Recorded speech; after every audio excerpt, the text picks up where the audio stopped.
What's up, Browns fans? Spencer German here with you, live from MetLife Stadium. We're up in the press box tonight. I wasn't sure if the rain was going to hold off or not. I didn't want to risk it. I have too much technology that could get ruined. Anthony Moeglin, obviously back on the home front in Cleveland, as we react to a frustrating, I think is a good way to describe it, a disappointing. I used the word catastrophic in one of my posts earlier today. Loss to the New York Jets, 27-20. And there's a lot of implications and fallout, I think, from this game, Megs, that we need to get into. But obviously, I think the initial reaction from a lot of people was sort of just stunned because, listen, I mean, and here's what I wrote about this in my column, my end of game column at roundtable.io/sports/NFL/Browns. But the idea that, like, this game was kind of supposed to be a gimme, right? Like, Jets at the trade deadline signaled, hey, we're tanking. They traded off a bunch of pieces and parts, important pieces on this defense. Their offense is a disaster anyway. And I think that was proven in this game today. But they find a way to get it done. And like it was a game that we felt like the Browns could not lose. And they proved to you today that you can't guarantee anything with this team. And that, to me, like, nothing speaks to how bad this team is than, like, they can't even win the games that you think they should win or they're going to win. Because this Jets team, in my estimation, is an inferior opponent to this Browns team roster-wise, especially after what they did at the deadline. But on the field today, it didn't matter. And there were some interesting things that happened that sort of influenced the result, but we'll get into those. But man, oh man, like what a disappointing, I think, performance from this Browns team overall today. That's kind of what stood out to me is that, you and I were talking about it before we hit record here, is that, the defense played well enough to win. The offense actually played well enough to win. And then today the problem was special teams cost you. And they give up a 99-yard kickoff return and they give up a 70-yard punt return. It's like, okay, you take those away and then just let's do a little subtraction. Browns win 20-13. You're like, okay, there you go. Then that's a victory and it's whatever. But nope, today, if it's not one thing, it's another. And for the Browns today, it was, hey, we're just going to give up 2 special teams touchdowns. And, something that we've talked about, I've talked about every week, you and I have talked about every week, that, special teams has been a problem for them all year. It hasn't come back to bite it in the ass, and it does today. And again, this wasn't like you're playing the Patriots and like you were trying to be scrappy and they returned the kickoff and it opened the floodgates. No, this was the worst team in football, or I guess now the second worst team in football. And you let a golden opportunity go to get a win. Yeah, I think it's worth starting with the special teams plays because that is really where I think things unraveled, and it comes after the Browns put together what I thought was a nice touchdown drive, the series before, 95 yards in 9 plays. There were some penalties in there from the Jets defense that helped aid it. I know, especially there was that deep shot to Cedric Tillman where he almost made a really nice catch, actually. But DPI call gives them a first down, so they kind of keep moving the sticks and get some help from that. But hey, it all counts the same. They get down the field, they score the touchdown. Really nice play design. David Njoku sort of faked like he was blocking on a play action, then just kind of did an out route out to the right side, gets wide open, runs in the end zone. Easy money for Dylan Gabriel. It was a great play, and I think people felt pretty positive overall about that was the second series of the game for the Browns offense, but the first 2 series of the game. You kind of felt like you saw some progress and some promise from the offense, and they cap it off with the touchdown. You're feeling good at 7-0. And then they barely had time to, even sit down the bench, the offensive players, and it's a kickoff return, 99 yards for a touchdown by the Jets. And okay, at that stage, it's like, okay, you can survive something like that, right? Like this Jets offense is terrible. You'll have more opportunities. The offense will be okay. Well, then the offense comes out and goes 3 and out. And you punt the ball, and special teams gives up a punt return touchdown. And all of a sudden, a game that you're dominating. But at the end of the first quarter, the Browns had outgained the Jets. I think it was 87-13.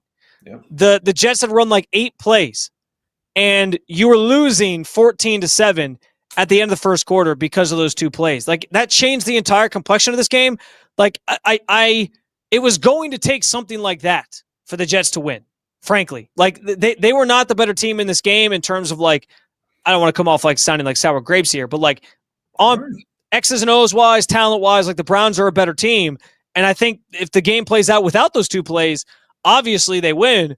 But those are the types of things, and that's why we always talk about special teams being the third phase, how important it is, why it matters. Because when you get 2 plays like that, that's an emotional high for them. And I honestly, I think that gave them confidence. Their offense struggled all day, but they stayed in it, and it was those 2 plays that kind of gave them this momentum. And it was like, oh shoot, we got a chance in this game because we just made 2 awesome plays. Our special team units made some awesome plays to give us a shot in this one. Like, that was a shot in the arm that the Jets needed, and I think that momentum carried on throughout this game. And when it stayed close, they found a way to eke it out at the end.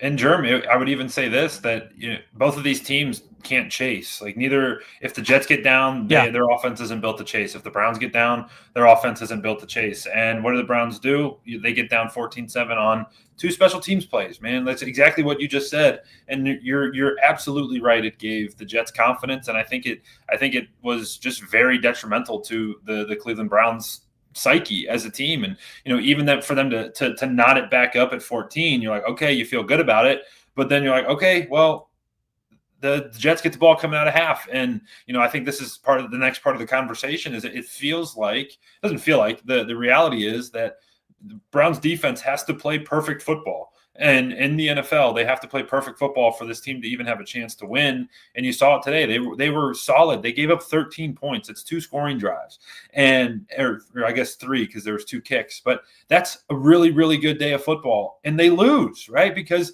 this team and this defense specifically has to play perfect. It just is, man. I don't know. There's been low times with these Browns, and this is up there with one of them. Yeah, and there's a bigger thing here. Like I tweeted out after the 2 special teams plays. I guess really I did it beforehand. I tweeted out the quote from Bubba Ventrone on Thursday when he met with the media. He was asked, I think it was essentially the first question, how do you feel about the special teams through the first 8 weeks? And his exact quote was, "We started slow, just a couple mishaps early. It felt like we got back on track about midway through the first half of the year." And then I kind of agreed with that. Like, you didn't see the same lapses you saw down the stretch of that first half of the season. They were a lot tighter. Now, they weren't making exceptional plays in their own right. We still haven't seen this team make have a kick return or a punt return that's like an emotional swing for them or anything like that. But they weren't making the big mistakes anymore. And then on the heels of saying that this week, that happens, and you give up 2 big plays, and it essentially helps decide this game for the Jets. It's inexcusable. It's an indictment on Bubba Ventrone and his getting those units ready. It's a indictment on this coaching staff, especially even Kevin Stefanski obviously included in that as the head coach of the team, but also in a week where he gave up play calling. Like, it's the little details that you're hoping he's honed even more in on. And today, those things came back to bite him in the butt, bite him in the ass, because they make these 2 lapses on special teams. Like, it's the same problems that continue to cost this team. You brought it up, but when the formula is you need your defense to play nearly perfect every single week, and you need your special teams to be nearly perfect every single week, and when that's the formula, eventually you're going to get burned. Because, and I know that the Browns have lost a lot of games, but what I'm trying to say is there's going to be games where sometimes there's a bad special teams play. There's going to be games where the defense gives up a big play and maybe lets up, like we saw in the fourth quarter of this game when it was still tied. Those things are going to happen. And if you don't have an offense that can at least bail you out a little bit or pick up the slack, that's been the theme of the season. Mm-hmm. The defense has constantly picked up the slack for the offense, and sometimes the special teams. The special teams hasn't been great, but even when they are playing better football and they're not giving up the big plays, they're getting no help from the offense. The offense just cannot carry its weight right now. And I think that was a big reason why we saw it played out today. It was just too much to overcome when you give up 2 big special teams plays like that. They talk about complementary football where, the offense and the defense have to work together and the special teams have to work together to produce points. But part of complementary football is when one group lapses in some way, shape, or form, another one picks them up, But today it was special teams lapsed and the defense comes out and Ronnie Hickman has a great interception. Like, yes, and the defense is doing all the things to pull their weight, and the offense is still lagging way behind. And then the defense, like I said, well, the Hickman picks it off, and immediately, boom, it's a 22-yard touchdown. Like, okay, they've got it, right? They got a chance to come back and get in this thing. And then the defense gives up a long drive. And thank God, Andre Schmidt and that operation at the end of half went the way it was, because you take a sack like that is, everyone who watches this show, if there's new people here, welcome. If it's old people here, you guys know that, I tend to see everything Browns colored, brown and orange. But dude, I'm telling you, I played quarterback my whole life. As an 8-year-old, I knew when you don't have timeouts, you can't take a sack with any time left in the 2-minute drill.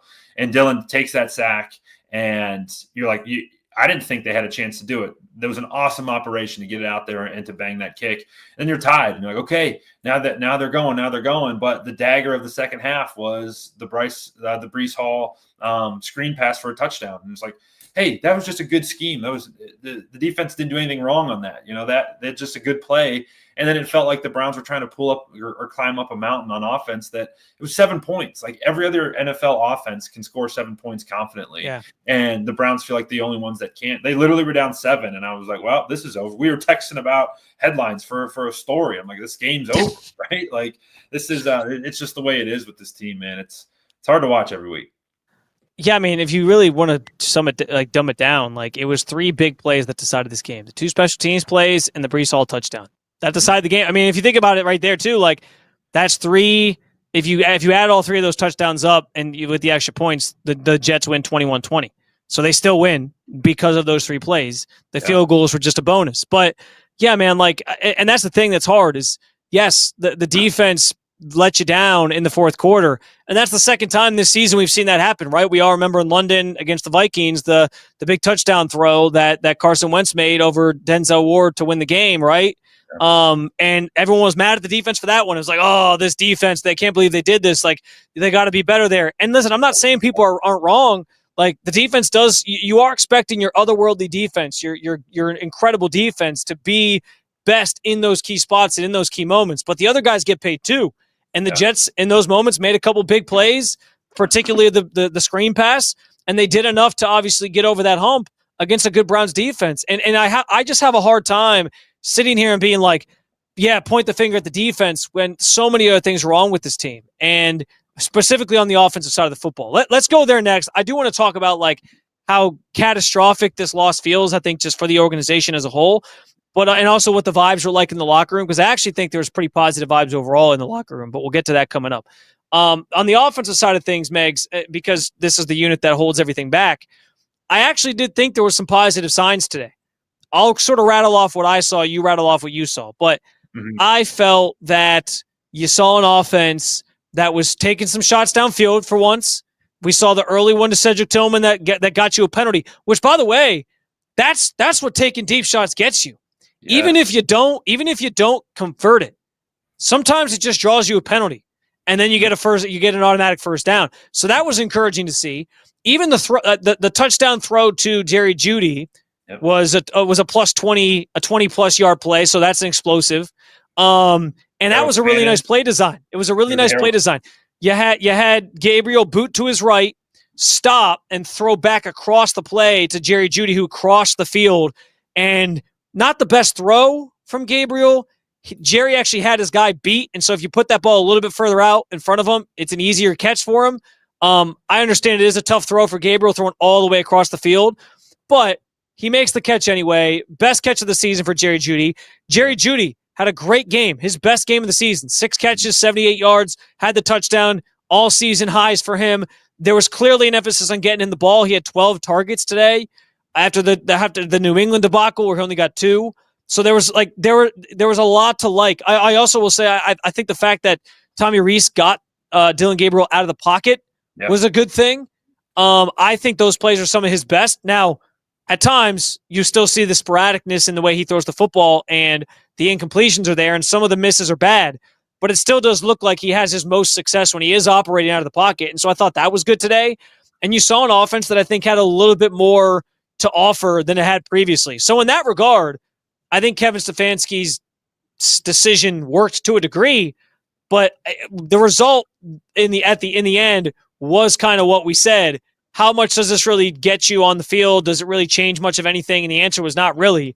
They were a little bit better, but they still weren't good enough to win this football game, even though they scored 20 points. One of those assisted by the defense, of course. But still, like you saw some progress, but it still wasn't. Hey, now the defense now the offense all of a sudden is going to start lighting it up. So I don't know if there was anything else that you liked about the offense, Megs, but those are some of the things that at least caught my attention. So there's a couple things that caught my attention, and I agree with everything you said.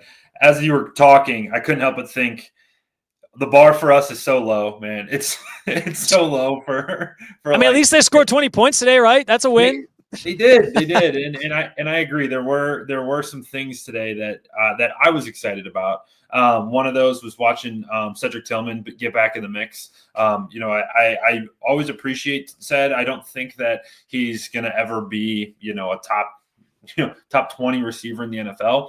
But what he does do that nobody else on this receiving core does is bring that physical presence. He's a bigger guy, and he attacks the football. Like I saw there was a couple times today where the one that really stood out was over the middle, and he made a really awesome catch on it. I think it was like a 10-yard gain. It was maybe on second down or third down to get a first down. And he just went across the middle. He actually had to leave his feet, and he took a big hit, but he held onto the football. And yes, love to see that. I thought Quinshawn ran it well today. Dylan, I thought was up and down.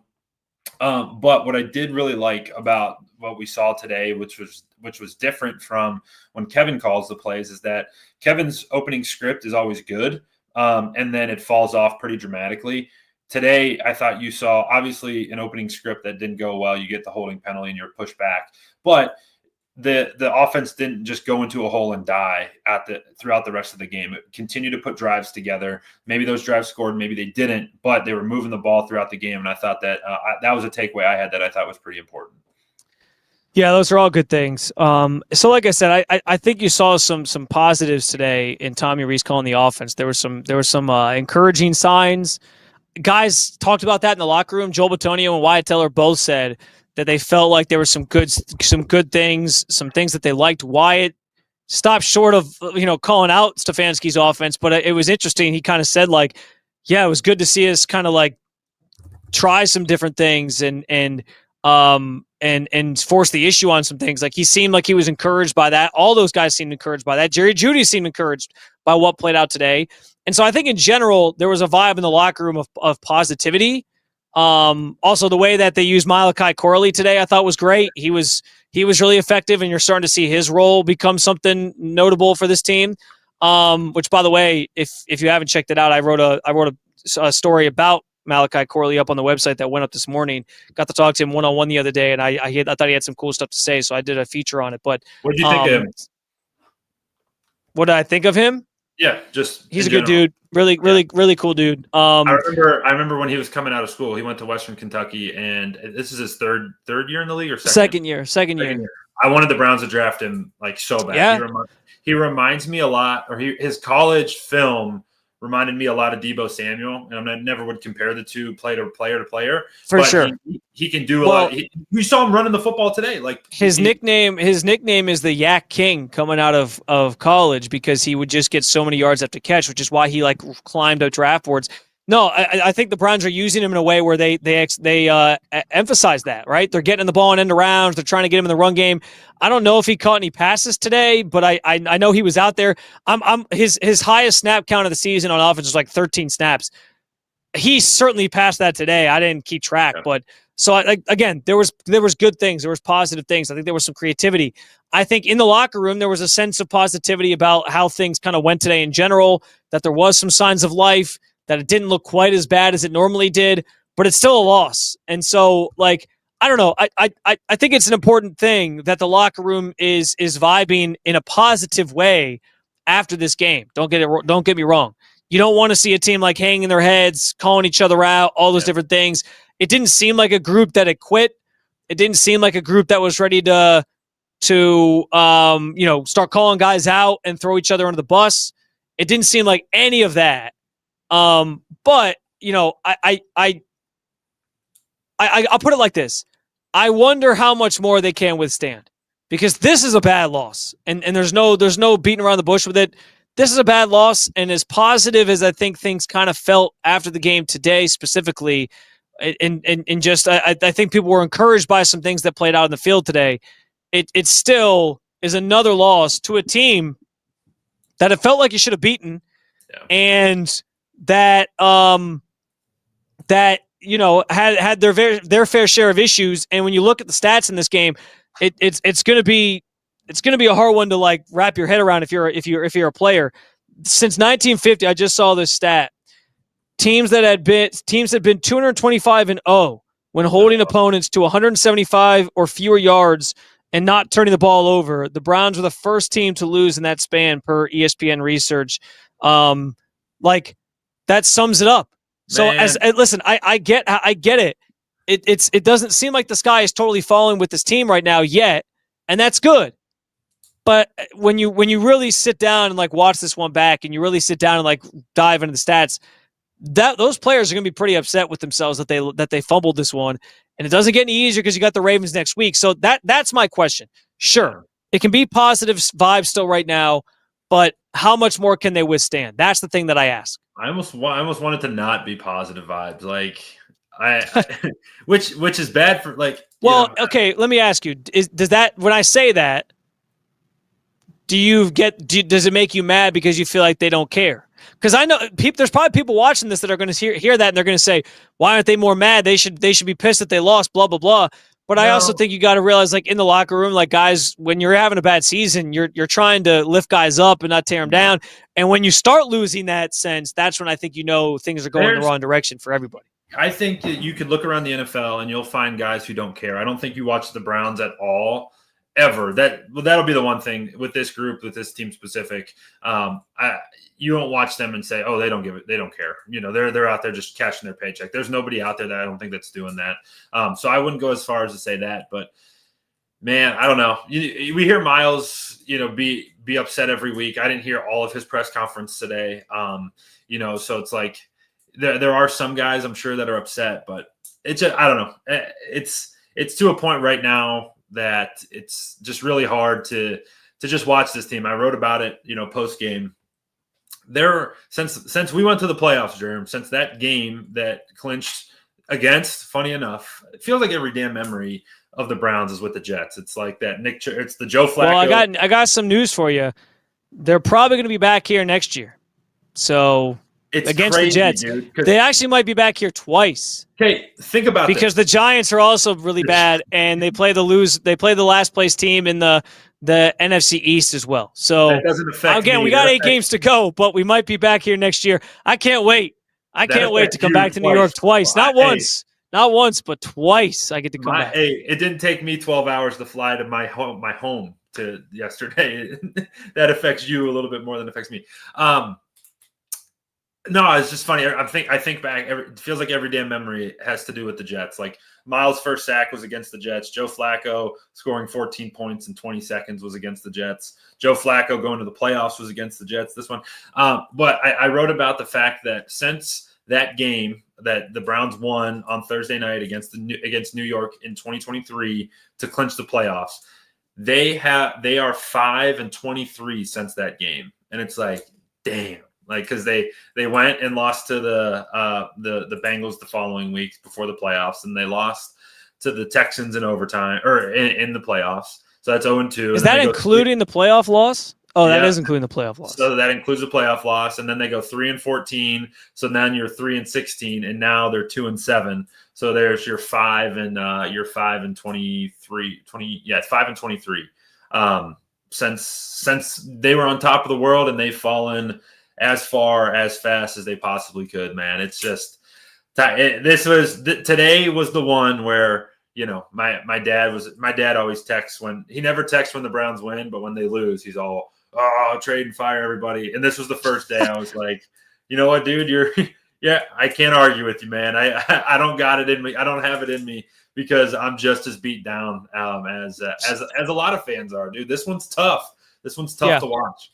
Well, and that's where the conversation goes next, right? Because the locker room vibes What? Can we do one positive before we switch the? Well, we are going to give out game balls. So if you Okay. can your positive be a game ball? Is that okay? Yep. Okay. I forgot game balls. Yeah, I'm keeping it. I meant to start this way earlier in the season. We're halfway through. Hey, you know what? We're making adjustments too. Kevin Stefanski gave up play calling. We're adding a game ball segment that I meant to add like 7 weeks ago, but it's okay. He turned the play calling over to me, and it was my idea for. No, like that. I think that is where the conversation naturally goes next, though. Is what your dad's texting you about, honestly, because listen, the vibes in the locker room buy you a lot of goodwill. I think that's going to be noticeable from Jimmy Haslam when he's making these decisions at the end of the season. And frankly, it's something that he gave credence to a couple weeks ago after they beat the Dolphins. He talked at the owners' meetings about, I thought Kevin did a really good job rallying our guys to beat the Dolphins, in that game a couple weeks back. He's putting a lot of stock in that. And, that's fine. That's good. I do think that stuff is important. Making sure that the coach keeping things together in a bad season is an important factor in a guy keeping his job or not. So I can level with him on that. But I mean, the same conversations we had back then are all back on the surface now. Like, this was an inexcusable loss for a regime and a staff that is desperately trying to prove that they should be here long term. Like, if Jimmy's argument was going to be, well, hey, it was a bad year, but we kind of expected that. And you know what? We beat the teams that we were supposed to beat. Okay, I guess I don't know that I necessarily agree with that philosophy, but if that, you could at least hang your hat on that, right? Okay, you beat the Dolphins. Yeah, you're supposed to beat them. You beat the Jets. Yeah, you're supposed to beat them. Maybe the Raiders in a couple weeks. Okay, yeah, we're a better team than them. We beat them too. Then the Titans, who are the worst team right now in football in terms of record. Yeah, we beat them too. Like, if you win those games at least, it's like, okay, it was a bad season, but we beat the teams we were supposed to beat. Now that you're losing to teams that you're superior than, that honestly on the field, that bared itself out. Again, I said it, 175 yards this Jets team had in total offense today in this game. Like, it's just a brutal way to lose. And like, I don't know how you come back from that. I don't. Unless you rattle off a bunch of wins in a row. Unless you string something together here. And maybe you beat the Ravens next week to sort of make up for losing this one. I don't know how you come back from this. Maybe Jimmy Haslam still hangs on to everybody, and that's going to be his prerogative. In my heart of hearts, Megs, I'll sum it up like this from my perspective. In my heart of hearts, I can't sit here and say that everybody just deserves to be back next year, and it should be status quo when you're losing games like you lose today. I couldn't have done it before this game. I certainly can't do it after this game. So maybe that's the decision that he makes. I think that would be an abnormal decision for how the life cycle of coaches and regimes work in the NFL. But maybe that's what he decides to do. Sitting here today, though, I would say it's more likely that they get fired at this point, especially if things continue on the trajectory that they're continuing on, no matter what happens to the locker room. Because at the end of the day, it's about results. And you can say you expected this, fine, but you didn't act like you expected it, because you went out and you tried to say you were winning now and you were trying to build this. Like, you could have leaned into the tank the same way the Jets did. You didn't do that. And I didn't think you necessarily had to completely tank to rebuild this team. I don't blame them for that. But like, it's one thing to say we expected this, but it's another thing to keep this regime around when in 2 straight seasons they're going to probably be around, 6 wins, 7 wins, maybe? Yeah. Like, not a lot of coaches or GMs survive that. It's just how the NFL works. Yeah, I found myself thinking today, watching, Red Zone was poking around, and freaking Mike Vrabel and the New England Patriots were beating the Buccaneers, and they're moving to 8-2. And did they win, by the way? Yeah, they won. Yeah, oh, so they're 8-2. And I was thinking, no, the Patriots won. The Patriots won. The Patriots won. Yeah, the Patriots won. Oh, okay. Yeah, sorry. I thought you said the Bucs won. No, they beat the Bucs. But I just found myself thinking, like, do I envision, and what does this picture look like? Do I envision a world where Kevin Stefanski's coaching this team at this time next year, right? Because like this time next year, and it's that's a hard. Do you envision him coaching this team this time next year, and it looking like the New England Patriots? Correct. That's the question. Yeah. That's the finish. That's the right question to ask, because New England was the Browns this time last year. certainly they obviously hit the quarterback out of the park, and they have an MVP candidate, and Well, and probably he's also in year 2, so he's got some more experience. But yes, totally, and yeah, and like there's levels to it, but it is one of those things where does Kevin Stefanski, does he have the goods to turn this thing around? I don't know. And it wasn't a good look today where he's sitting on the sidelines. No, no play sheet. No. He was just standing. He didn't have his play sheet. He had nothing. He had nothing in his hands, just kind of floating around. And he's not a rah guy in general. And he's not going to go mix it up. Like, I watched Vrabel run around, or Dan Campbell, perfect example. If Dan Campbell's kickoff team gave up a touchdown, he would have jumped the first person off that field and been in their face, coaching them up or figuring out what's wrong. And like Kevin's sitting there like, all right, if you're going to be the stoic call plays guy, that's fine. But now you don't call plays. What are you doing? Like, what are you doing? Like, what's your role here? And that's a scary place to be, because now it's year 2 of him giving up play calls and all that stuff. This is as close as I've ever been to being on the side of maybe he's not the answer to continue going forward. I'll say this too. Dan Campbell's team goes for it on 4th down a lot. His team wouldn't have had a false start on a 4th and short at your own 44 when you were trying to go for it, that then pushes you back and you have to punt. They would have picked it up. Procedurally today, that's the worst they've looked. And coming off a bye week, like it's like right. That's another good point. I didn't even talk about that. Coming off the bye week and you're that ill prepared and you're making those types of mistakes, and on special teams, the blunders. And again, at this point, Megs, I don't care how many people, I don't care how many unnamed executives want to give quotes to reporters and say the Browns would be silly to fire Kevin Stefanski. He'd get hired by somebody else. I don't care how many unnamed GMs or owners or whatever, or executives in this league want to sit there and say Kevin Stefanski is a good coach. I don't care how many of these unnamed GMs and coaches or whatever, or owners or whatever, want to sit there and say Kevin Stefanski is not the problem. At some point in this league, and this is what it comes down to, you have to get results. You have to get results. That's the NFL. And at this point, the Browns aren't even, like we talked about, the Browns aren't even winning the games that they're supposed to win now after today. And so if that's happening, if that's the case, if they finish with 3 wins again, they finish with 4 wins again, I just don't know how you can just blanketly be like, everyone's coming back as we expected this. Like, no, there are not many coaches, if any, that survived 2 years in a row like this. Now, maybe Jimmy Haslam's different because he did give Hugh Jackson another shot after 1-31. But what do the results say? The results say, and you can make whatever excuses and point to whatever things happened. Oh, the Deshaun thing screwed it all up, their plans, blah, blah, blah. That would give them whatever. You can point at all these different things. But in 6 years that this regime has been here, they have gotten gradually worse, and they're teetering on 2 straight years of it being as bad as it's been since the 0-16, 1-15 years. Like, that's not good. No. That's not good. No matter how you slice it, that's not good. So I can't sit here and defend anybody anymore. I can't sit here and say everybody's safe anymore.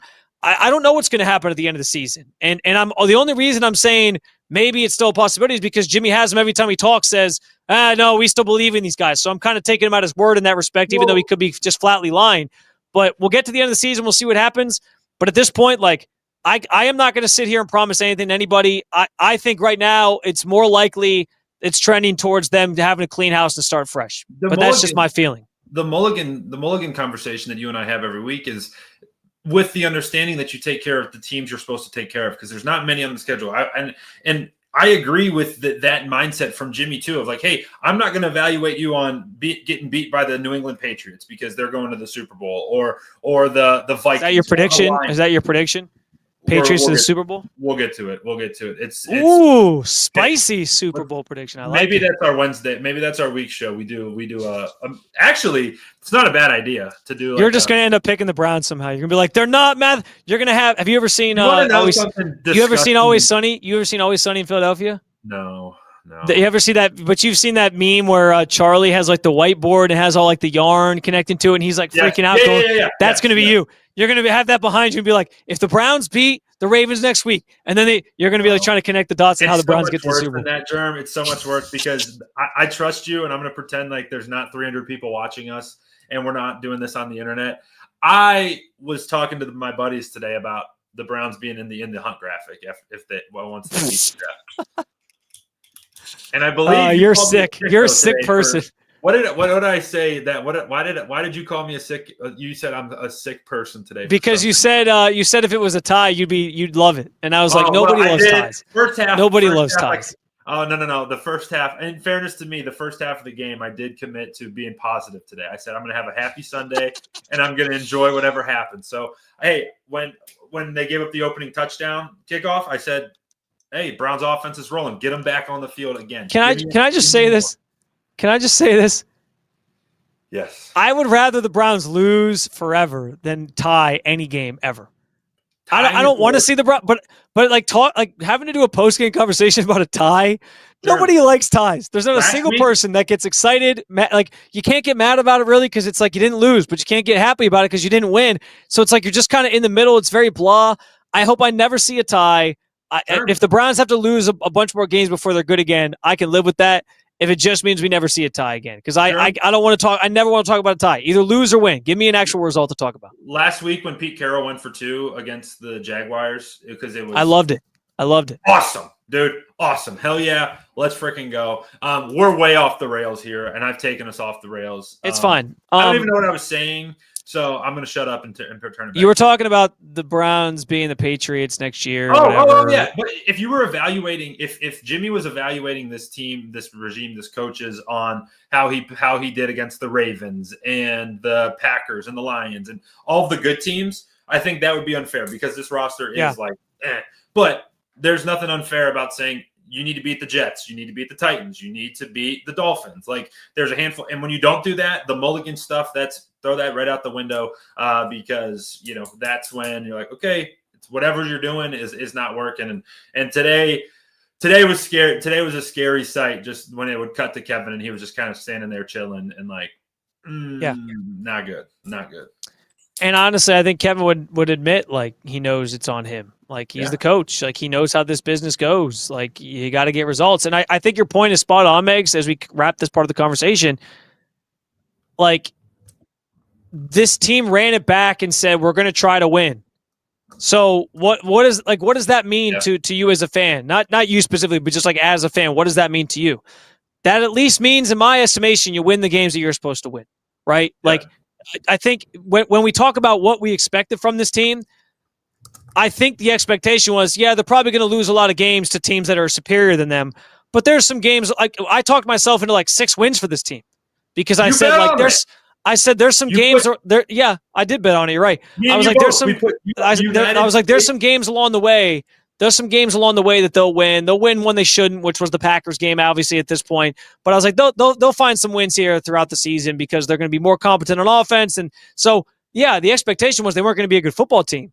But for them to not even beat the teams that they're supposed to beat, that is as egregious as it gets. And again, that's why I say if the evaluation plan for the Hasms and whatever is, hey, we expected this. You expected to be one of the worst teams in football again? Because if that was the case, maybe you should have just tanked. I'm just saying. I'm sitting here thinking because you read off that stat a little bit ago about the Browns being the only team and whatever to do whatever. It felt the same way after week 1, when they held the Joe Burrow and the Cincinnati Bengals with Jamar and T and all those guys to 7 passing yards in 1/2 and lost the football game. And it felt like that. But it also, this whole entire conversation just gets me to think like the NFL is so funny because these teams are the Browns are legit. If you tackle the guy in kickoff and Andre Schmidt makes an extra point, they're 4-5 as opposed to 2-7. But my answer to that though, right? What's that? My response to all this though, right? You're also non-miracle away from being 1-8 right now. But I'm saying, true. I just think the NFL is just it's so funny that, and it goes more to your point. And dude, honestly, right now, the Chicago Bears are the perfect example. I saw 2 tweets back to back on my timeline today. It was somebody in Cleveland Browns world that says this Browns team has a losing culture, right? And it was 4th and 4, and the Jets, everybody and their mother knew that they were trying to get him to go off sides, and Cam Thomas jumps off sides, right? And they get it, and they take a knee. At the same time in the world, the Chicago Bears eliminated a 10-point fourth quarter deficit to win the football game. And it was, the tweet was, "Hey, Browns culture sucks," and the other tweet was Big Cat saying, "This is the Bears culture is different because they're finding ways to win football games." Like that's where it's at right now, and regardless, and that like ties everything in. That includes the locker room, the play calling, the coaches, all that stuff. You find ways to win games, or you find ways to lose games, and the Browns find ways to lose games week after week. Well, and off your point too, real quick, I'll say this to wrap it up. That goes back to what I said when you brought that up a couple weeks ago, like the idea that, hey, they're a couple plays away from being this record. You're not wrong, but that's also life in the NFL. And so you bring up Big Cat saying the culture's different. That's the key thing here. Mm-hmm. When you're a winning team, when you have that culture in place, you're winning those games in the margins, because there's a ton of games in this league year over year that are won in the margins on like one play here or one play there. What are you doing in those plays? The reason I know the Browns aren't a very good football team is because when those moments strike and they got to make those things happen, they got to make those plays, they don't get it done. So yeah, you can say there are a few plays here from this and there are a few plays here from that. You're not wrong. But that's the difference between a good football team and a bad football team, is that the good football teams find ways to win in those moments, and the Browns don't do that. So therefore, they're a bad football team. Do you want to end with some game balls real quick? End with some game balls. Before we do that, shout out to everybody watching. Like, yeah, we have a solid. We went longer than usual. I apologize. But why apologies, dude? We obviously, I feel better. I feel, hey, weight off my shoulders. I appreciate everybody jumping in and watching with us. So, Megs, like I said, Megs is going to have his board going tonight. Now that he feels better, he's going to, as soon as he gets off this, he's going to start drawing up how the Browns get to the playoffs. Just wait. The playoff machine thing on ESPN is going to be coming. Although you're going to go to the playoff machine right now. I think fans are more interested in how do they get the number one pick. Yeah, no. Between these walls, we're boycotting ESPN, so I will not be on the playoff machine. That's the truth. All right. And I'm also free on Monday nights now because I don't have Monday Night Football to watch. So, anyway, I heard that's going to get resolved soon, though. So that's the right. And I also heard the Browns are going to the playoffs. So I believe it when I see you heard it here first. If it happens, all right. I'm giving mine away. Let's do two. I'm taking the first one because I know you're going to take. No. I was going to say let's do two apiece. I'll let you go first. I was going to let you go first. Carson Schlesinger, dude. Oh, you didn't take mine. Go ahead. Holy cow. This guy, first and foremost, they told us 2 weeks ago when he left the Dolphins game that he was going to be out 4 to 6 weeks. Okay. He goes on the bye week, comes back, and he plays on a high ankle sprain. That's insane. Oh, and he doesn't just play. 10 tackles, 5 solos, 2 TFLs, half a sack. He's unfreaking believable. Like, he's unreal. So much fun to watch. I had a feeling he was going to play when I saw him playing catch before the game, and he was like jogging a little bit. He was trying to make one-handed catches, and he jumped up in the air and landed on one leg. I was like, okay, this guy's playing. If he's trying, there's no way that he would be doing this, trying to make one-handed catches on one leg, jumping in the air if he wasn't going to play. So I knew at that moment he was going to play. But yeah, he was fantastic today. Only knock on Carson is when he had the late hit on Justin Fields after he gave himself up. But rookie mistake, it happens. He'll learn from it. It's all good. I'm going to take the other obvious one in this one, which is Jerry Jeudy. 12 targets, 6 catches. Honestly, the ball that Dylan Gabriel gave him on the touchdown throw was not very good. He actually had his guy beat to the outside, and he threw it in a place where Jerry had to come back and make a diving catch. You want that ball a little more out there. I know it's a hard throw, so I guess I'll cut Dylan a little slack, just a little. But to make that catch in a year where he's had a ton of drops, I thought was phenomenal. It was a really nicely executed play, and it felt good, I think, for Jerry to get on the board and make some big plays today and have an impact on this game. Yeah, there's no doubt. My other game ball, I'm going up front with this one. Malik Collins. I'm staying on the defensive side because the offense really pissed me off today. Malik Collins. I don't know statistically. I should have obviously had these pulled up. I'm going to try to filibuster. I'll give him to you. He had 3 combined tackles, half a sack, 1 tackle for a loss, 1 QB hit. But I know where you're going with this, though. Just he's a menace inside. Those defensive linemen, he was all over the place. He had a couple really nice pressures up the center, up the middle. And against the Jets, when they were trying to run the football, you need to have guys like that. And I was really happy to see him and Mason Graham as well. I thought they both played pretty well inside. So my second game ball, I'm giving it to Malik for his day up front. I'm going to go a little obscure on this one. I'm going to stay on the offensive side, though, and I'm going to give a game ball to my guy, Malachi Corley. Yeah, baby. 2 carries, 32 yards. They continue to find unique ways to get him the football. I want to see him integrated even more into the offense. I want to see him maybe catch some passes, get him in space, doing some things. Yeah, he did have one target today, by the way, I checked, but no catches. I don't know. I think there is sort of a Swiss Army knife type player in there, and I'd like to see them incorporate him more. But I thought another positive day for him on a day where I thought the offense as a whole showed some promise, some more promise than usual. It was good to see him sort of be involved and continue to find a role for himself in an offense against his former team, by the way. It was the Malachi Corley revenge game today. So, a nice performance from him, I thought, as well. Yeah, no, I like that one. I do think that he could be a nice piece if they can try to get him involved in the pass game. I think anything that they can do to try to improve the pass game, I think you do it. It's good to see him running around out there. He also had a 22-yard kickoff return, so pretty good from him just all around. Which he's gotten involved in that return game more lately as well. So, gosh, if I went back, and if you guys go back, and nobody will do this, but I said some crazy things about getting Malachi Corley on the Browns last year in the draft. I said he was going to turn the franchise around. I liked him. I say Swiss Army knife. I said all the things. We see Kevin Stefanski. We've seen Kevin Stefanski strike out so much with these like gadget players or these gadget plays and arounds and things.